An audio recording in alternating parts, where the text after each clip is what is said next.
number you have dialed has been changed. There is a sea, and I am the captain.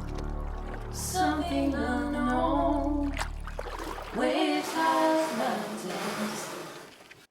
There is a key. I have dairy goats on my small farm, and in order to get the dairy out of a goat, you have to have kids. Not the human kind, you have the goat kind. They're also called kids. They sound just like kids too, actually. But that's not the point here. The point here is that in order to get the milk, you have to have the kids. So every spring, we are covered up in dairy goat kids. And there's really nothing more spectacular than having 50 little baby goats jumping and darting and playing everywhere. But first, you have to get through kidding season. Goats are prolific producers, and they can have 2, 3, 4, or more kids per kidding. Goats in general are excellent mothers. They do a good job birthing their kids and taking care of them through the birthing process. But they are expensive and they're very valuable as far as food supply goes. And that means that a farmer is there supervising the birthing process. And early one cold, rainy February morning, we had a first-time mother have our first set of triplets on the farm. I discovered right away that one of the kids was having issues not being able to stand. She could not seem to get her body coordinated and just sort of flopped there like a fish. And she was a big, strong kid. She was the biggest and she had a big, healthy, strong body, but it didn't seem as though she could control it. Of course, this isn't a good thing. A goat that can't get up cannot feed and therefore will not do well without assistance and intervention. And this means that if I wanted to give this goat a chance, then I was going to have to assist with at least getting her first feeding into her and seeing if she would stabilize, and then making a decision after having taken her to the vet to see what the issue was. So I did my due diligence and helped her get her belly full and took her into the house and toweled her off and kept her warm by the fire. And I'd have to admit right here, right now, that I was not thrilled of the prospect of having to take care of a disabled goat. The saying that a farmer's work is never done is true. And in early spring, when the season is just beginning, adding yet another chore on top of a very long list of things to do was not thrilling. But I did what needed to be done, and I trotted her out to her mother every 3 hours to get a meal until I could get her to the vet the next day, which also turns out to be my boss at the time, which made it very easy for me to slip in the back door and ask him what he thought was going on with this little goat. Now, I have to say that country vets are very realistic, and this gentleman was particularly realistic and did not mince words, ever. And after giving her a little look over, he turns to me and he says, "She didn't bake right. She has neurological damage." And to sum it up, he says, "She will be a burden for life." And with those encouraging words, I departed and drove home, trying to make the decision of whether or not I wanted to take on my very first bottle baby goat. My enthusiasm for this task was low, to say the least. I had a lot on my plate and didn't feel like I could take on more. But there was something about her that was unusual, beyond the fact that she was neurologically damaged and could not stand. The will, the drive that this goat possessed was something I had never seen before. She would not give up. She kept trying. She could not stand. We had to literally put her in a laundry basket with towels around her just to get her to stand on her feet and hold her there. She could not steady herself. She tried so hard. She had so much will and drive to stay alive that I could not turn my back on this goat, and I chose to bottle feed her. Physical therapy. She lived in my laundry room, and everyone loved her. And after several weeks of living in a laundry basket with towels holding her up, she eventually did manage to find the coordination to be able to stand on her own 4 feet, and in time was actually able to begin walking around some. Now, she constantly would take a dive to one direction or the other. She could not seem to maintain her equilibrium, but she even learned to adapt to that. We eventually named her Calamity, and she got the ad name of Calamity Eileen, because she would lean on everything to maintain her balance.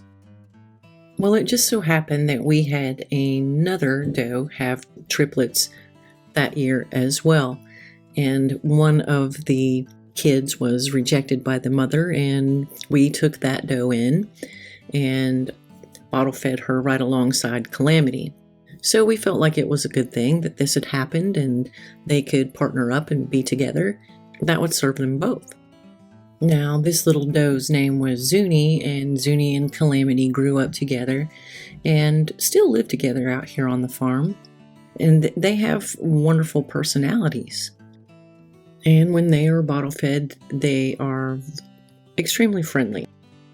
Child friendly, just human friendly altogether. And we would take her to our farmer's market, let the children interact with her.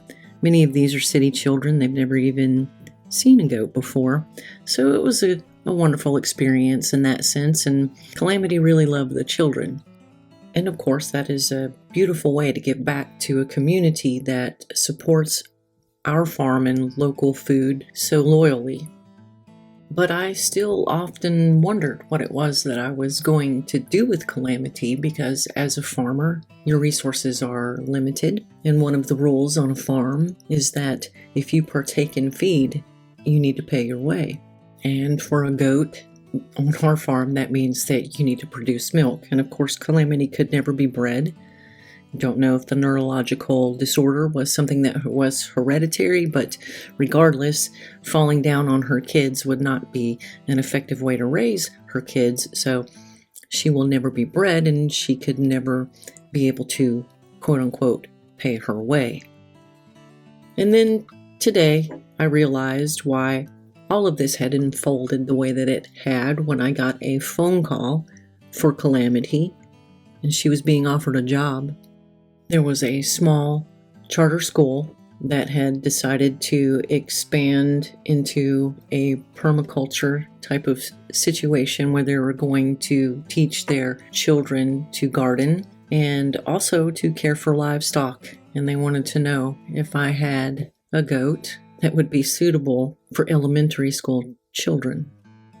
And it all became very clear that Calamity knew that she had a job to do.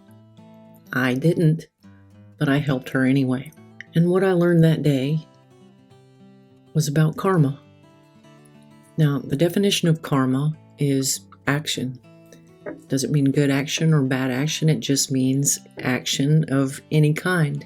And I had been familiar with the term karma and that it meant action, but in my mind, and I think mostly in our general Western culture, if we don't actually look into definition of the word, I just associate it with, karma's a bitch. I didn't realize that karma had a cool big sister who wasn't a bitch. She was actually a real beauty. She taught me that there's one right answer to every question, and that is, what is the best and highest good for all involved? She taught me that karma just doesn't have a negative side, but it also has a positive side.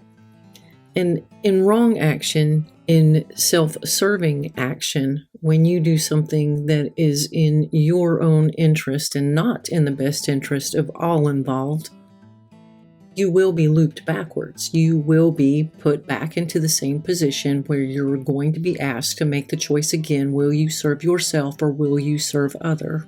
And every time you choose to serve yourself, you're going to take one step backwards. And every time you choose to serve other, to do what is in the best interest of all involved and not just yourself, you're going to take 2 steps forward. So in that sense, karma cannot be avoided. You are going to acquire karma because everything is an action. Even not acting on anything is an action. It is a choice. Now, acquiring good karma, positive karma, taking those 2 steps forward, does not always have to be self-sacrificial. Because in some cases, doing what you want for yourself, serving yourself, is actually serving all involved for the highest and best good. An example of that is my being a farmer, as this is my profession. The prospect of making that happen began in myself as a self-serving need. Now, when I say that, it was about food supply and concern for the food chain, concern for the quality of the food that we were getting, and I had decided that I wanted to improve the quality of food that my family was eating, and I had the resources available as far as I had the land, and I made the choice to move in that direction. Now, providing food for your family is a full-time job, and that is where I had to figure out how to make that happen, because as a single mother, I could not work 2 full-time jobs, one providing food for my family and one providing income to keep the lights turned on. And the positive karma that I got for taking that action was knowing the right people and being in exactly the right place at exactly the right time to be accepted into a wonderful market that allowed me to be able to serve the community with the same needs that I had, wanting wholesome, nutrient-dense food, and giving me the income and the time to be able to do that. So now I'm able to be in the position of being able to serve both myself and my community and get positive karma going forward. Well, lovely for me, you say. I just happen to be lucky. I just happen to be in the right place at the right time, and that's all luck. Okay, so I'll give you yet another example. I joined this market in the summer of 2019. I came on board at the same time that the board of directors for this market were in a self-implosion of infighting. Literally, all of them but one resigned, all at the same time, leaving the market with no direction. So I stepped up and volunteered to serve on the board of directors and took that position in December of 2019. And we all know what happened in early 2020 when our governments decided that they would attempt to lock us in our homes and the grocery store shelves began to empty.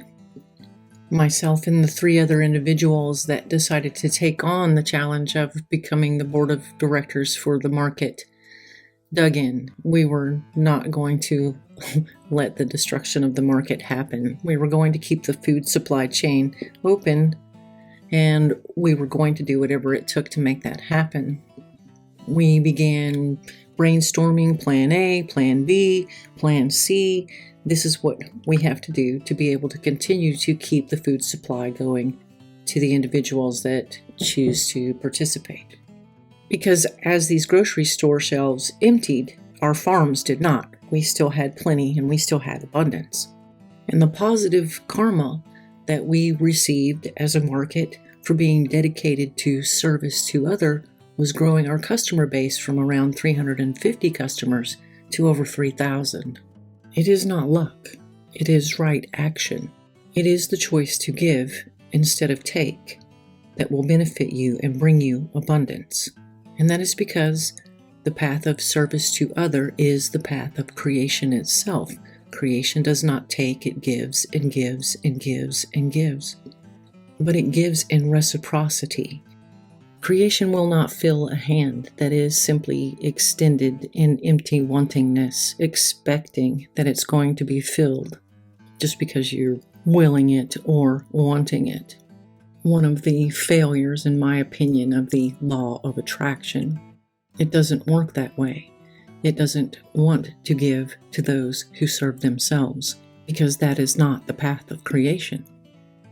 When you walk the path of creation, you come to it with your hands in service, and it will fill them.